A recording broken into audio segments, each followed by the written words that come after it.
আসসালামু আলাইকুম ও রাহমাতুল্লাহ। আজকে একটা নিজের পার্সোনাল কষ্টের কথা শেয়ার করার জন্য ক্যামেরার সামনে আসলাম। তো আমার ভাতিজা ভাগিনা মেয়ের জামাই, ভাতিজি জামাই, ভাগ্নি জামাই যারা যারা আছেন তাদের কাছে আমার একটা অনুরোধ। বিশেষ করে হৃদয়, মিলন, রুবেল, পারভেজ,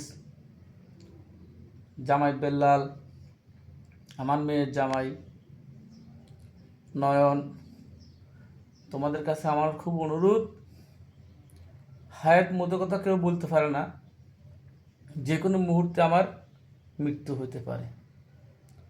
তো তোমাদের কাছে আমার অনুরোধ, আজকের থেকে আমার বড় ভাই আর আমার ভাতিজা সাগরের সাথে আমার কোনো সম্পর্ক নেই।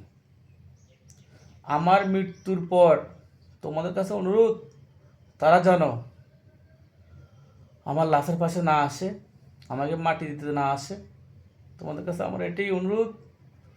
বাবা, তোমাদের কাছে বারবার আমি অনুরোধ করে বলতেছি, সবাইকে তো একসাথে মোবাইল করে বলা যায় না, তা আমি এই ভিডিওর মাধ্যমে তোমাদেরকে জানাই দিলাম। অবশ্যই তোমরা এটা মনে রাখবা, ভাতিজি জামাই, ভাগ্নি জামাই, নিজের জামাই, ভাগিনা, ভাতিজা, তোমাদের কাছে আমার অনুরোধ, এই দুইটা ব্যক্তি যেন আমার মৃত্যুর পরে খবর না পায়, এই দুই ব্যক্তি যেন আমার লাশের পাশে না আসে। তোমাদের কাছে বাবা এটাই আমার অনুরোধ, তোমাদের কাছে আমার এটাই অনুরোধ।